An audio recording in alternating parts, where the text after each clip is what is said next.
I started talking about trauma reversal 5 years ago to bring awareness to what I believe is the biggest issue facing us collectively. It wasn't a popular issue back then. No one wanted to talk about it because reversing your trauma is quiet. It doesn't yield short-term profits. It doesn't garner attention. In fact, it's the opposite.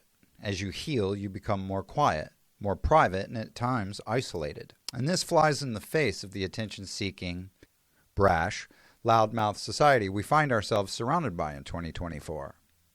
Healing your trauma was considered lame and unpopular, was boring and considered by many to be impossible, and something better left to worry about later. This is changing now, but for a while there we were on the precipice. This morning, as I took my coffee on the patio of my local coffee shop, I heard a couple who were obviously on their first date and who, based on the affect present in both of their voices, were somewhat mainstream. And to my surprise, they were discussing how everyone in some way is walking around carrying some sort of trauma. Aha!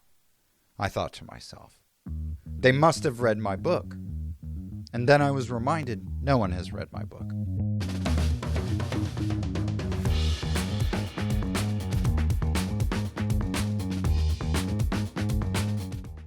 But I digress. So everyone's walking around with some sort of trauma, and it's affecting their ability to relate. Hooray, I thought to myself. It worked. After 5 years of hosting the least popular YouTube channel on YouTube, my Phase 1 mission of bringing trauma out of the shadows and into the light was showing signs of success, even if the success wasn't mine.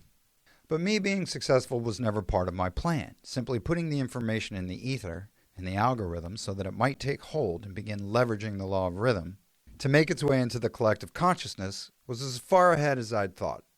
I mean, sure, maybe I wanted to make it a matter of historical record that this was my thinking during this time, and if anyone wanted to go back and check, it would be there. This is how my ideas tend to permeate the ether. I start thinking about something, and then a few hours or days or weeks or months later, what I talked about begins showing up in the collective communications. I don't know who's been listening, but they are. If you go back and you watch my videos, a lot of what I said is now part of the collective mindset.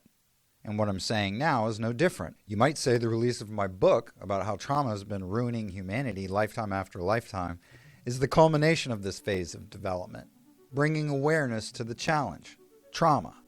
And now that that awareness has been placed squarely on the subject, and we're all beginning to realize we can't have the dreams we want until the nightmarish behaviors running on unhealed trauma that have been sabotaging our lives are cleared. You can't have the dream until you've healed the sick and broken thinking that's been guiding your life. It doesn't matter if you receive every material request you've ever asked for. If you're unhealed, you'll remain miserable. I've been there. I know. In 2014, I received everything on my vision board. I don't talk about it much, but in human design, I'm a generator. I'm also a Scorpio and a massive trauma survivor myself, which means I'm an extremely powerful manifester. And my personal growth and spiritual journey began with manifestation and law of attraction. Abraham Hicks, Rhonda Byrne, Deepak Chopra, these people were my guides, and learning to get stuff was my raison d'etre. And I got it all. By 2014, I had every material thing I wanted. In my book I write, just because we want things doesn't mean the things we want are worth having. And this is important because what we want reflects who we are. And based on what I wanted, I was pretty much nothing. And what I wanted pretty much amounted to nothing. Wanting things is really wanting nothing. And wanting nothing but peace and happiness is everything.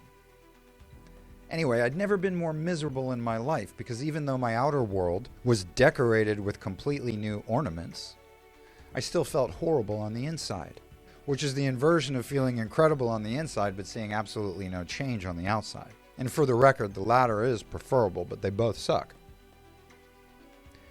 So nothing had changed on the inside, and I wish I could say I was surprised. But back in 2010, when I first read Excuse Me, Your Life is Waiting by Lynn Grabhorn, I remember having a conversation with myself in the parking lot of a Joseph A. Banks after picking up 2 new suits that were about to change my life forever.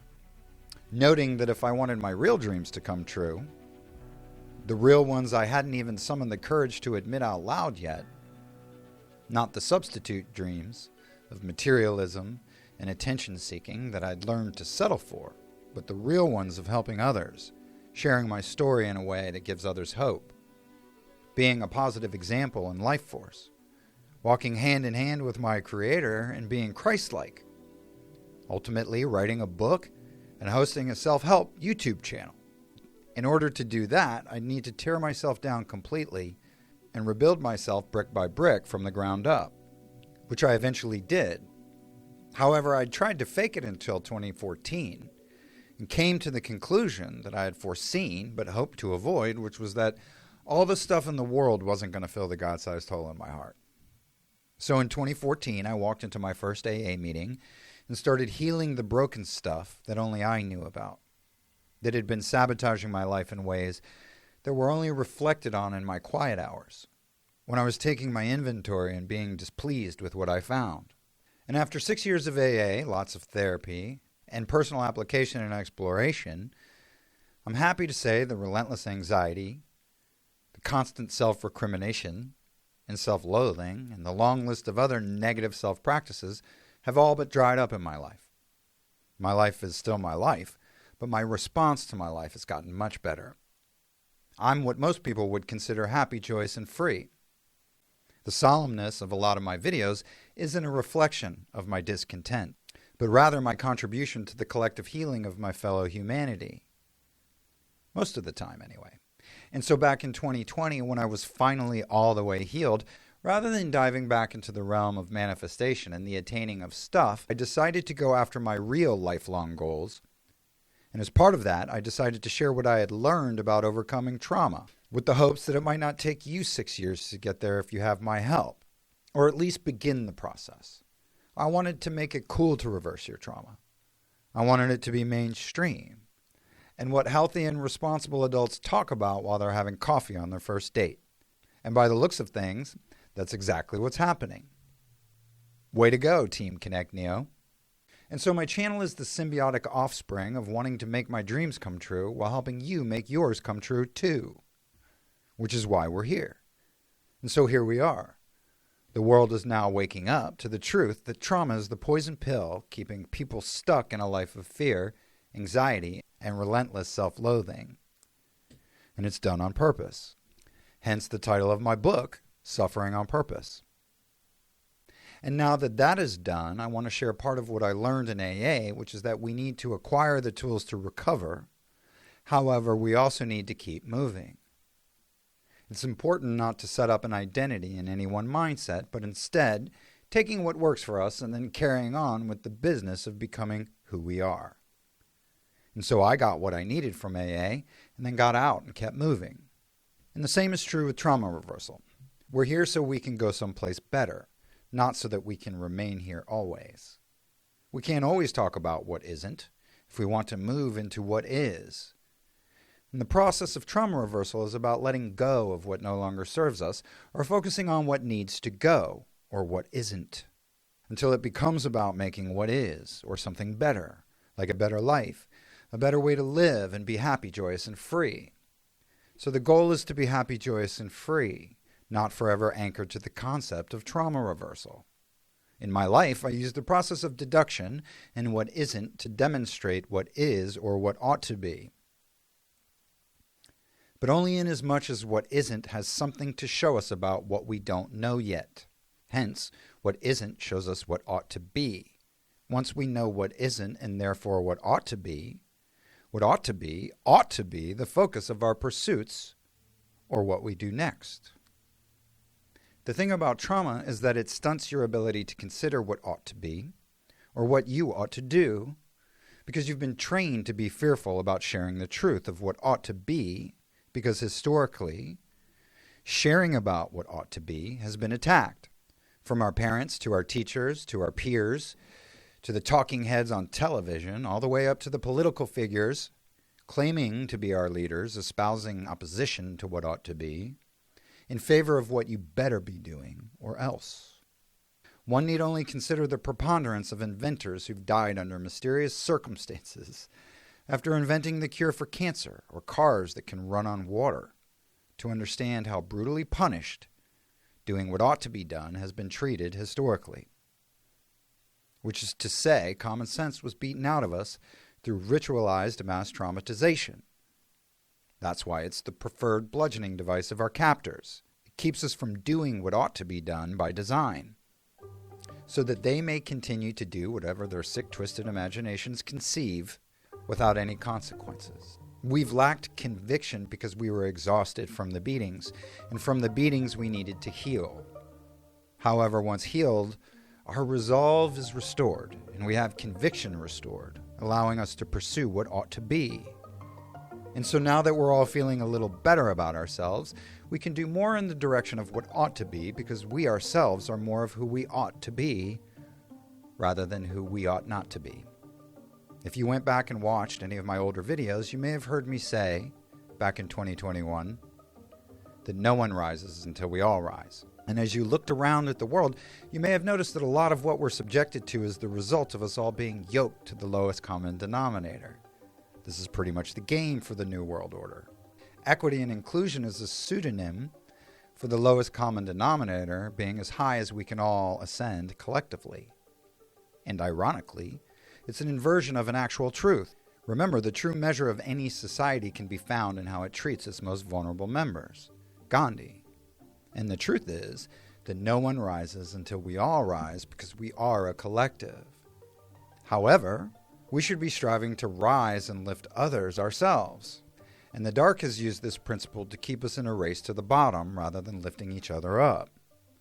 So rather than lifting up the downtrodden, they've taught us to lower ourselves and internalize and embody the values of the downtrodden, or the lowest common denominator. And so my point is, if the very best of us are not focusing our efforts on lifting up others, we're wasting our time, because none of us get out of here until we all get out of here. Which is, in my opinion, why you're seeing individuals who are obviously very self-serving, like Tucker Carlson and Russell Brand, finally telling the actual truth, which is that until you heal your damage, you're incapable of enjoying your life, regardless of how much stuff you have. All of that having been said, I'm now so very ready to start focusing some more on how we can make things better now that our vessels have been cleared. And we're all capable of enjoying the fruits of our manifestations. Let's start manifesting.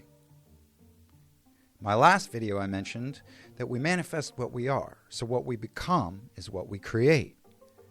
And what we become is basically the result of what we do, which is the result of what we think and how we feel. And this is the law of correspondence in action, as within, so without. And this is why a person's appearance says a lot about who they are. From being hyper-perfect and put together to looking like the human incarnation of phlegm.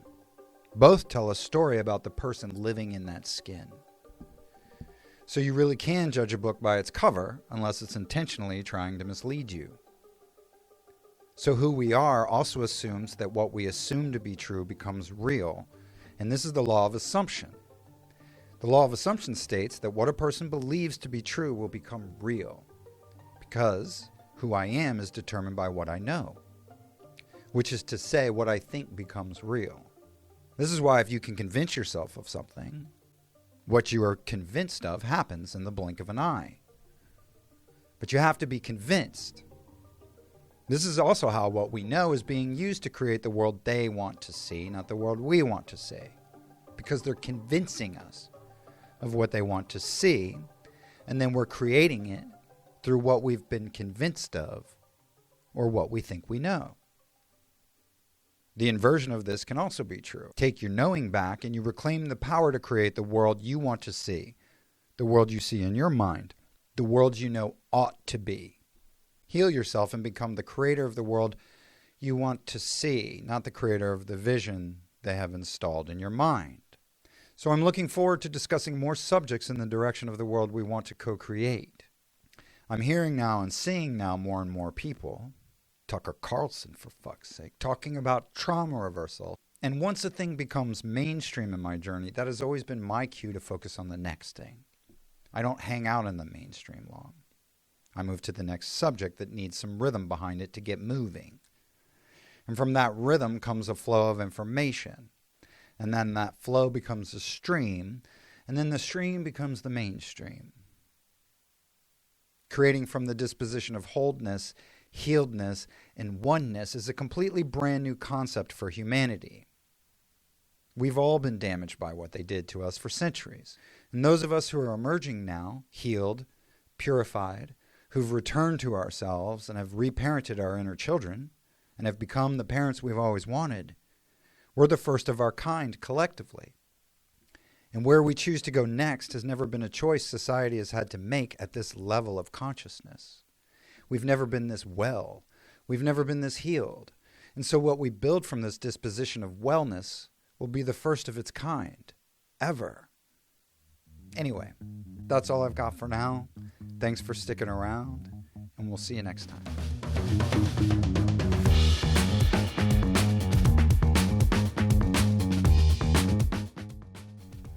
As a Scorpio sun, Capricorn moon, I've always kind of had a penchant for setting up the perfect I told you so scenario. But I'm proud to say that after years of personal growth and development, I've stopped saying I told you so quite so often.